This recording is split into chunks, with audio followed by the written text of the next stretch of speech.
stay down here. Okay, well, really, this is going super well so far. We're going to ask all these sponsors, the Cotow sponsors, if you could kind of come up, we're going to take a photo together. Everyone who's sponsored a child at Eliza's school, come on down.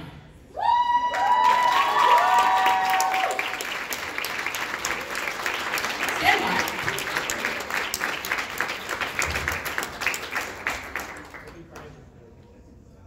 Okay, so we're going to face me. Face the camera. Yeah, That would make sense. Just a picture of what your back is.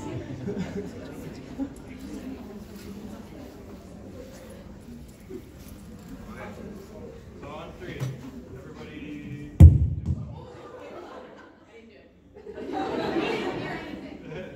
Okay, 1, 2, 3.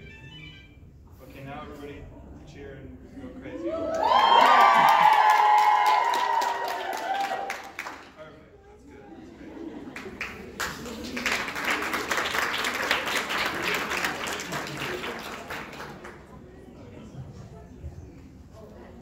Are we going to get this party started? Yeah, they're going to make their way back up.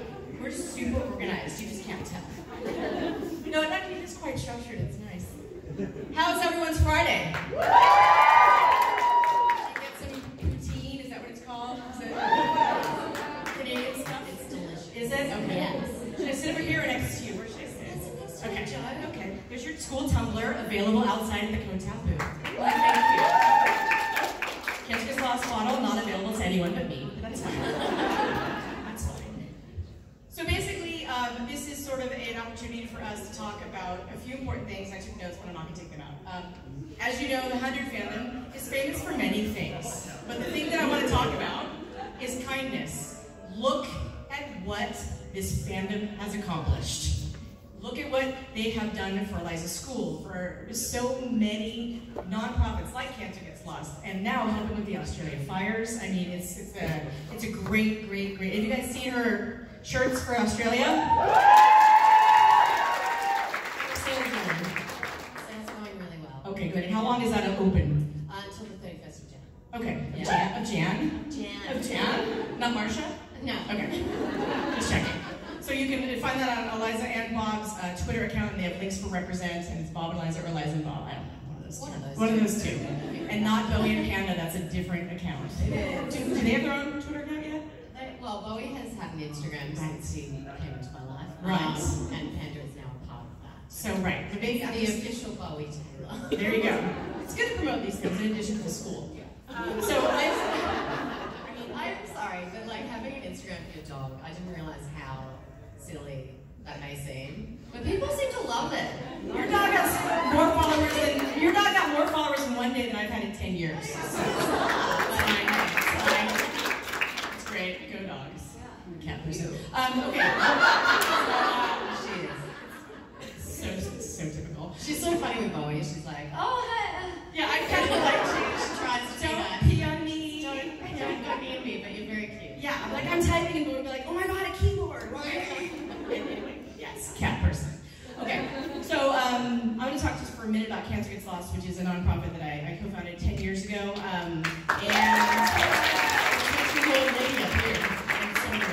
And basically, who here watched Lost?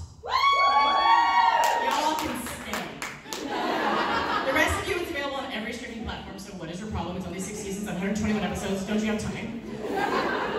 Long story short, the show ended, and I had a friend with cancer, and I wanted to do something, so I auctioned off some of my own stuff, and I had a Lost blog, and I talked about it, and one of the actors was like, would you like a piece of the airplane that we crashed? Yes, I would. And then he donated that, and that sort of made me think, oh, I had an epiphany of like, I am the kind of person who's standing in the intersection. One side is fandom, one side is philanthropy, and I'm holding up a sign that says, follow me because kindness matters.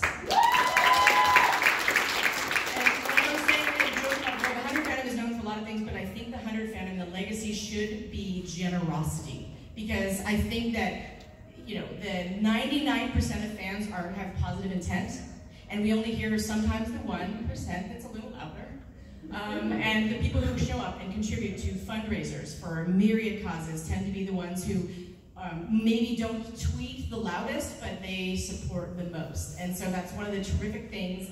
And I think whatever fandom you join next, because this is the last season, and you're going to follow every actor to whatever show they ever do, as you do. Please. Tomorrow we'll ask you what's next. It's important to consider that with great power comes great responsibility is the cliche, but even with an ounce of power, it costs you $0 to be kind online and to retweet someone's cause. If you like an actor or the theme of a show and there is a thematic link to a charity and you retweet it, you're actually making a difference because you're making everyone else aware. And so it costs nothing to be kind, and I think that Kotao is proof positive of that. So I'm going to stop talking. I will just say, if you're a Lost fan, I have a huge Lost auction next month. And everything is signed, they're rare, it's donated by almost everyone on the cast and crew, including David and Carlton, the showrunners, and Jorge Garcia and Michael Emerson, and everyone you know, even Evangeline Lilly, who is now a Marvel superhero, the Wasp. So we have lots of items that, for everybody, small trading cards all the way up to, we have a photo signed by the entire season 1 cast, and a Blu-ray set signed by 17 actors. So we have a little bit of that Lost going on. But I'm going to pass it over to Liza and Gina and Amber, and they're going to talk about really the impact, the creation and the impact of Kotao.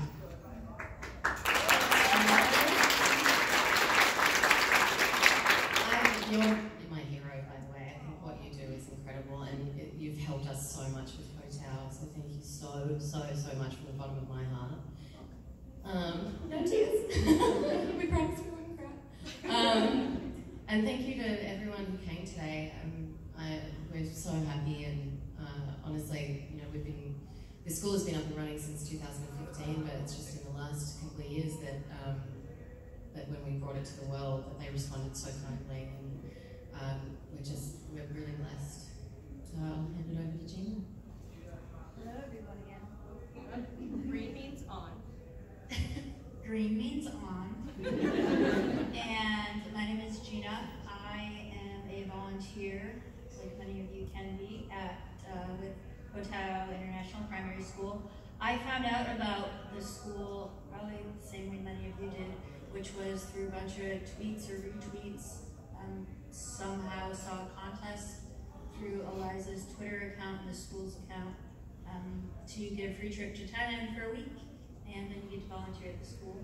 I luckily lost that contest. I am so thankful that Magali won that because she is such a great ambassador and representative in the documentary and when she's back home. So that's great. You guys should really appreciate all she did, especially that she was willing to go on camera while in 120 degrees, wearing hardly nothing and sweating for a week straight without air conditioning and power at least 50%. So I lost that trip, but decided that I would volunteer when I saw that they put out a tweet looking for teachers. So I responded to that and just kind of left my day job and went there for 6 weeks and absolutely fell in love with Claire and her family and all the students. It was a lot smaller then, so it was a lot easier to learn their names, but it just captured my soul, and I've gone back 2 times now, so I've been there 3 times total, and recommend that if any of you have the opportunity to save vacation time, that you definitely go down there for the experience that you want to have, or that you feel like you missed out in college, that you never took that chance. Going there is definitely a safe place to go. Everyone's so warm and welcoming. And now I can officially say I met Eliza, so I no longer have to answer that question. No, I'm there for the kids, which I am. And no, that's really, you really have to want to be there for the kids and just put your whole heart into it, and you'll definitely get it all back tenfold. And Claire is my hero. You get Joe, I'll take Claire. Sold to Right. Absolutely changing the lives one kid at a time. So every dollar that you donate, every tweet helps the school in ways you cannot even imagine. And we'll get into that a bit more as we set up the documentary that you're going to see. So my experience was through Twitter fandom. Amber, who I met while in Kotao this fall, went about it a different way, which probably will be the more common way that you all will get the chance to volunteer. So I'm going to hand it over to Amber.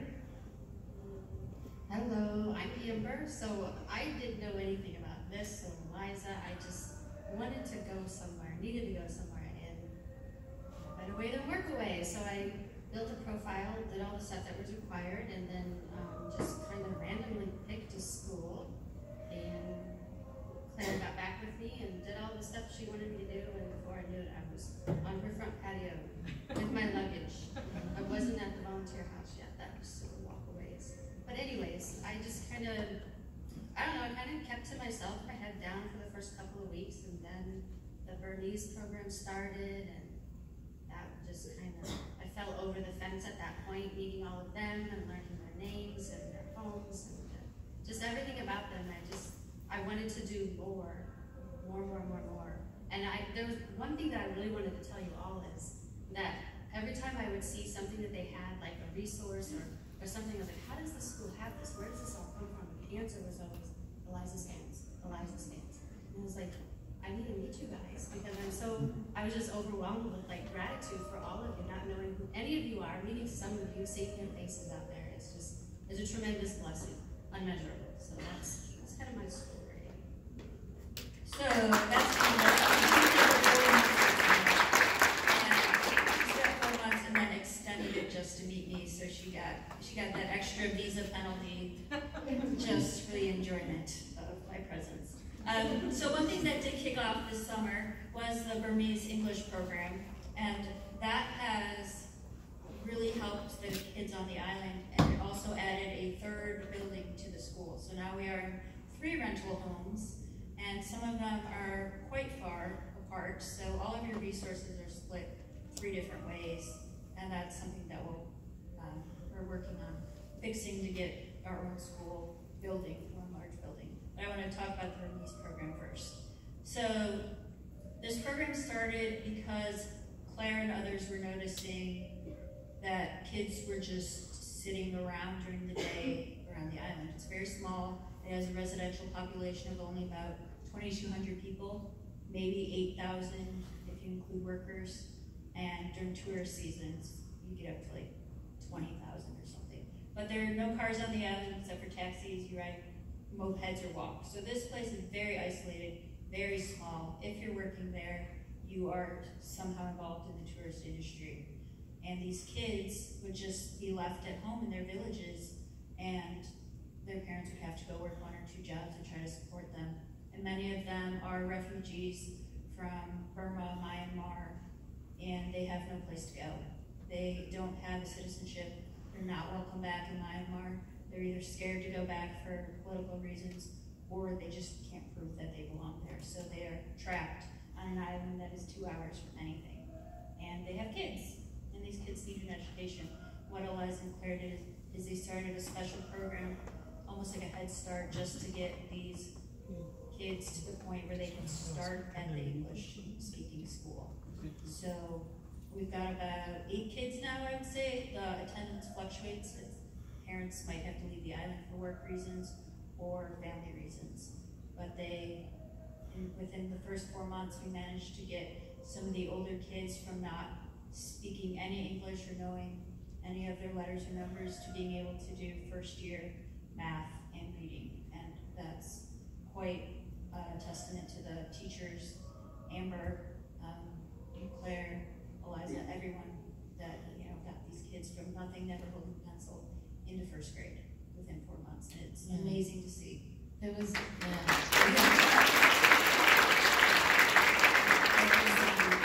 going there, I mean, going there for more than a decade, but when I first started going there, the Burmese kids were very segregated. They didn't get to go to school, and if they did, they weren't met with much kindness, really. There was a bit of a divide between the Thai kids and the Burmese, and what our school is doing is integrating them, and it's just incredible to see how much the island itself has changed because of that. It's really great. Yeah, so off that, I order pizza a lot there on the island, and last night I had some Thai baht, their currency, left over, and the guy's like, "You order a lot of pizza, what are you doing here?" And I'm like, "Well, I'm a volunteer at the school up the road," and he knew the name of it. And then he's like, "Oh yeah, I have to go back to Myanmar for a few months, but then I might bring my kids and try and get them to go to the school. So even me just ordering pizza every night got a new kid, hopefully, into the school. And it's that kind of one-on-one connections that are being made that are giving these kids an education. And we're not just blowing smoke at you guys. It really is that simple. You walk into the laundry place, you see a kid on their phone, it's like 10 a.m., you're like, why isn't your kid in school? Like, we don't speak English, we're from Burma. And you're like, okay. So then we get one of the students' parents who does speak Burmese to go and then recruit the child to get them into the school. So any parent that has a child on the island that wants an education, it's being provided, and actively trying to convince them that an education is the only way for their child to break the poverty cycle, get out of Koh Tao, help change their homeland if that's the path they want to take. And it's just cool. And I don't like kids that much. So it's pretty impressive, like my teaching experience with adults. You've never told me that. Yeah, but I love these little ones because I can send them home at the end of the day, and when you volunteer, your shift is 4 hours, not 8 hours. Any teacher who works 8 or 10 hours a day is Saint. they're either a saint or insane, probably. And that's my mom and sister. And so, if you are a teacher and you have leftover school supplies, or you get books donated to you that you don't need, let us know. We'll arrange to get those shipped to the island, so that way the kids at Koh Tao Primary can use them. So that's another way. If you're not able to contribute financially at the end of your school year, if you have some books, let us know. You know, if you have extra notepads, paper, glue sticks, all of that stuff is needed because it's an island. There are no real stores, and secondhand books are just fine in a tropical climate. So we're building a little library there, which is exciting. So that way they learn how to check out books and they have fun with the stamps like we did as kids. So that's really cool. It's the Eliza Taylor and Claire Wyndham Library.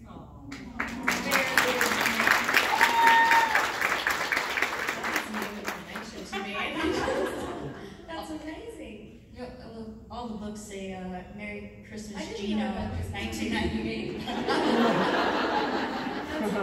It's a start. Yes. Gina, can you walk us through a day in the life of a volunteer at Koh Tao? Sure. A day in the life, you wake up wondering why you're there because it's so hot. You're sweating, and that's why you woke up. Because it's so hot all the time. It really is. I have been hot. I've been to Florida. I've said it's hot. I've never been so hot before in my life. It's all I talk about still. You wake up, you put on your bug spray, which is necessary, and then it depends on if you're doing the morning or afternoon shift, and that's something you work with Claire and the teachers on to see what's needed on any given day. You go in, the kids all come on their mopeds, so you see these like 3 to 10-year-olds riding scooters with their parents and their helmets, and it's absolutely adorable because it's just funny to me that these 3-year-olds can ride a moped and I can't. I ride in a Claire sidecar. But so then they all come into school, and we've got about 10 to 20 minutes for them to all arrive and get settled in, and then they now have a really cool schedule that was worked out once they got the 3 different buildings. Before it was more flexible, but now I'll talk about what they do in the primary building with the reception through year 6, and Amber can talk about the Burmese English program. They show up, they do their maths, they do their phonics, they get their snack, they get to go play, then they come back in and they switch. So whoever was doing phonics before is now doing maths. They call it maths plural. I don't know why. And then we make sure that Australians. So, It's maths. There are lots of different kinds. maths. No, there are numbers. There's one math. Math is hard. Maths is really, yeah. But I started saying maths in the States now and get looked at funny. That's why. I've started to talk Australian. So we make sure that every child has a nutritious snack, because for some that's their breakfast. So it's always a fruit of some sort. sort, and we know who's hungry, who didn't eat the night before or breakfast because they're asking for more. And we've started to pick up on that, which is why we're working out a new nutritional program.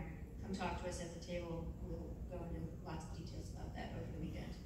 And then they do kind of what a freestyle, that's not the way, but an international curriculum topic. So they'll do arts or science or yoga, dance, all those creative things, which is definitely important to their education. We're doing a lot of role playing with them to teach them what life should be like, because some of the kids come in and hit the baby and don't know that you're supposed to cuddle the baby. You laugh, but it's that sad. And teach them, be nice to the animals, be nice to the baby. Here's how you cook, here's your healthy foods, here's your bad foods. Those kinds of things. And it's more hands-on so the kids aren't just staring at lectures. Then we have lunch, which is provided for every child so they all eat the same thing every day of the week. Their favorite is Fridays because Friday is omelet day. And what omelet day means is it's eggs with sugar and white rice. I think the coconut curry day is better, but they stick to omelets. And it's omelets. There's no cheese or anything in it, but they still call it omelet. So it's her godson's favorite as well. So then they get to play for about 45 minutes, and then they go back inside and we do some reading time, like a book club or reading, something to cool them off after being outside for so long. And then they'll do another special, like singing. Claire comes in, another musician on the island, James, comes in, and they teach them to sing or read music. And every week or two they switch themes, so the rest of the afternoon is whatever is part of that. And the school is certified in 3 different types of international education programs. It has teachers with master's degrees on staff. Every student year 2 and older is bilingual. They speak English and also a language of their choice. So we've got Thai, we've got Swedish, someone's learning Japanese. So we're really preparing them for when they go on to secondary school and leave the island. Like, these kids are smart. They're getting a world-class education better than most public schools in America. And that is their typical day. Then they go home, and then we hit the pool. Or take a nap. But the Burmese English program is a little bit different, so we good on time? I'm just gonna give you a 2 minutes or less on the program, on the schedule sheet you helped implement there. So when I first got there, it hadn't started yet. The first thing that I remember doing is watching a couple of guys go back and forth, and I could hear them doing some demolition, and I just kind of walked over and was like, what's going on? They're like, well, we got to build this wall because the Burmese program is starting. I was really confused because I'm like, I had the two huge buildings, why can't we just put them in? But again, back to the whole segregation between the Thais and the Burmese, and a lot of that stuff still goes on there. But so we built a wall, and then that Monday, the kids come in, and I probably spent, literal wall, a week there with them, just kind of in the background, doing whatever Maggie told me to do. And then, I don't know what happened to Maggie. I think she went to the other building, and then it was just Tom and I. And Tom was the Burmese teacher that Claire had hired. And did another week with just kind of keeping my head down, just whatever. And then we had this meeting with Claire, and she said, Amber, you're going to start teaching, and Tom's going to interpret for you, and he's going to have 1 hour of Burmese a day, and you're going to do the rest. And I started freaking out. I remember trying to YouTube videos of songs, because I'm not a teacher, I do construction. So I'm like, I don't know any kid songs, I don't know number songs, I don't know anything. So I'm trying to YouTube all this stuff to learn and prepare myself, and that was fun in the shack where, I'm sweating to death. But anywho, Monday comes around, I almost had a little breakdown with Claire, but she was just like, you got this, go do it. And started my day, and the kids are just kind of filing in, and their parents are there with them too, just kind of holding them, almost afraid to let them go. It was a new program, but it was a lot of circle time and singing songs like Where is Cowanjaw, so they could recognize their name, because that was one thing that I picked up on, because they didn't respond to their name, so it was something I really worked with on them, to listen, sit still, and I actually learned a lot of phonics. So that's kind of what I did for 3 months, was just phonics, numbers, writing, circle time, singing songs, and some other stuff. done an amazing job. Yeah, she got this.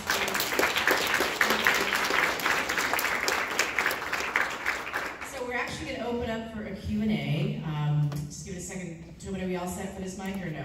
We are, okay. So we weren't planning for this, but we're kind of going with it. And we have a few minutes for a Q&A before we show the documentary. So if you'd like to let up and ask any questions, there is a live mic for you to ask questions about either Canticus Lost or Kotao. But also, if you're chilling, that's cool too. We can just, you know, if no one has any questions, we also will be at the tables afterward. And yeah. Yeah, please stop by the tables. We're here during all convention hours through Sunday night, and if we don't have people intervening, we're not going to survive the car ride home. So please come talk to us. We love to talk about every child. We'll have some laptops set up with our personal pictures that we took that never made it on social media. We've got some videos that haven't aired and some interviews with Claire and the teachers that we are happy to show you. And we're happy to answer questions about volunteering and our new nonprofit in the United States that will help us not have to pay so many transaction fees on PayPal, which is uniquely called Friends of Kotao International. So whenever you see that, you're going to be seeing new PayPal accounts for the upcoming auctions. Know that it's the same, essentially. We have to file paperwork and stuff, but it's the same organization, it's the school. The money is all going there. We're not some third party set up to try to scam people out of it. We're running the same. Eliza helped create it. She's part of it also. And I will say that, and a lot of you have already done this, but if you have any items that you're interested in possibly donating to future auctions for the school, please see Gina at the table. You can tweet her, you can tweet the school. It doesn't have to be necessarily community days, but in general in the future, if, let's say your other conventions, and you know, items that are related to the 100. And after I think the season ends and you all move on to different projects, the school can auction off items for your next shows and your next films. That'll be lovely. Yes, I hope so. Go, you're gonna get you're gonna get, I think you're gonna get a job, Eliza Taylor. Okay. You're good. I know a school that's hiring. Oh yeah. You just have to work 4 hours a day. That's fine. Free board. No, you won't have to work in the snow, so that's good. But I was going to add something to that. So we do appreciate all of the auctions, all of the fundraisers, the raffles. Whatever you guys do, however you come up with it and organize yourselves is amazing. And every time we see it, we're excited that it's up there. We don't necessarily understand it, but we're excited and we support you and we do our best to help publicize it. So we appreciate that. Yeah, please, one question. Then I have one comment at the end and then we'll watch the doc. Thank you. I just wanted to ask for the school and everything. What do you do with kids with special needs? I know it's a smaller school, tight-knit. I have children that are dyslexic, ADHD. I advocate for it. I'm working right now to put books in our libraries where I live that are called Dyslexifont, that actually comes from Australia, your native country, and everything, so obviously. And I just wondered if they have that ability for trying to find kids that have learning disabilities and help them out. I mean, these guys have been on the ground floor there, and it's been over a year for me, so I reckon they're better at taking this question. Yeah, absolutely. So we do testing of motor skills, sensory skills, hearing, and vision. If we notice a problem and the parents can't afford to take the kids to the doctor, Claire will take them. Mm-hmm. At this time, one of the teachers, Ellie, is certified in the dyslexic area. I'm not educated enough to tell you, to say it properly. So there's one child who is partially blind, and right now that is the only physical limitation. You have another that is somewhat dyslexic, and he received the proper classes that he needed, so now he does not hate maths as much as he used to. So there are teachers there doing the screenings for physical and mental disabilities to make sure that if they need it, they get it, and the teachers are trained. So would it be helpful to have volunteers that know it a little more? Yes. Absolutely. Oh yes, and any resources you have. We love everything. There is nothing that you can give us that we will not find a use for, and we will help organize to get it to the island. And last but not least, to be done, what kind of books do you need? Because I'm studying to become a librarian, and I would love to help any library I can get my hands on. So you and I are going to talk. Because I got annoyed just putting them in alphabetical order. As Claire says, anything. I'm like, Claire, I need more specifics. She's like, no, really, anything. I'm like, Claire, something. You have to tell me something. So she finally did it, and I'm like, I don't have any of those. Right now we're trying to build up more nonfiction books. We've got most of the popular young adult ones for like the Wimpy Kid, Stanley, Stickman, and lots of Roald Dahl. We appreciate all of Roald Dahl. We have plenty of him.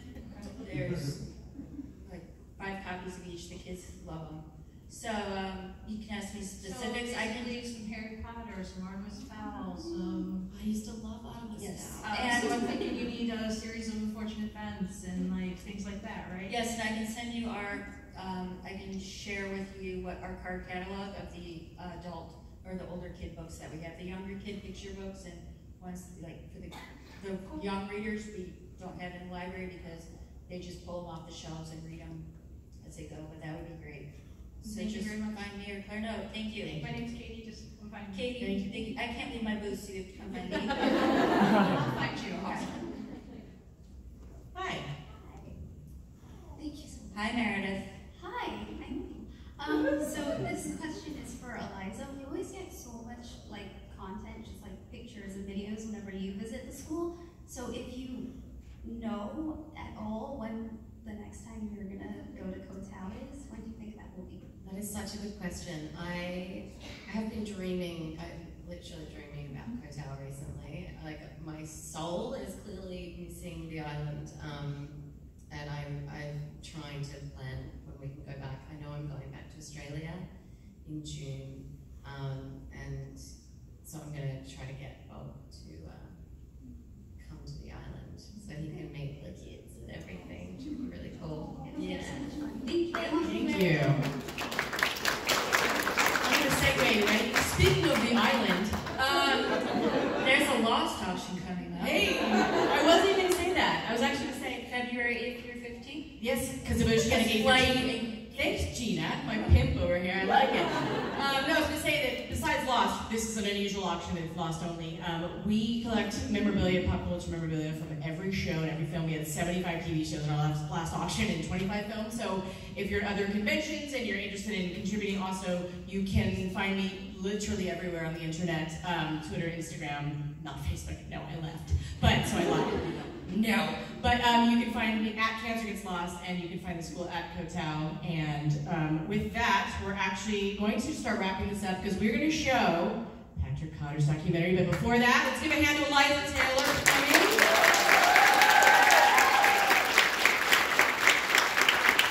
So we just want to actually set up the documentary for you before it airs. Just needs a bit of explanation. So what you're going to see is the very best of Kotal and the school and all the resources that you've donated. Without that, there would be nothing. When those kids leave that school, they go into extreme poverty. They live amongst garbage piles. They live in villages that have dirt floors and aluminum panels as their siding. So we want you to know that you've done great work. We love it. We appreciate it so much. And those kids need every bit of support they can get. But there's still a lot more to be done. And so when you see this, you think, oh, they have everything. What more can I do? There's a lot more, especially with us building a new school, Build KTP 2020. That's kind of our motto too. We've secured the school foundation. Now we have to secure some land and build one school campus where all the kids will be, so we don't have to run between buildings and split the resources. There'll be respite care there, hopefully, for kids whose parents aren't able to take care of them. And teachers might have offices. Claire might have an office, and they could have an actual cafeteria with food. So, like I said, you're seeing the very best. You're seeing it when there were 2 buildings. We are no longer in one of them that you're going to see. It's been moved, but all the resources are still there. And we appreciate you considering sponsoring the kids. We thank you with those little postcards with the kids' happy faces on them. And you can learn more about our mission, reading that and asking us questions. So that's the premise. You're going to see the documentary. School looks awesome. Everything's awesome. But their lives are not great when they leave school. And I just want to make that clear. And after documentary. They're gonna have a Coach House table and a Cancer Gets Lost table. I have wristbands. It's very exciting. If you'd like a CGL wristband, I didn't sit and make 1,000 million buttons like this girl. But yeah, if anyone has any questions about anything related to what we do, I mean, the common themes here are humanity, children, cancer. I mean, raise your hand in this room if you've been affected by cancer. Anyone in your life, you know anybody who has cancer or had cancer? Yes. So, and raise your hand if you are a child or have had children. Hi, all of us. So I'm saying, humanity is the common thread. There are amazing possibilities with fandom, and you're about to see the results of kindness. Let's roll the documentary. Thank you, Eliza. That's one of a grave sleeper digger, but they're figured. It's in the documentary.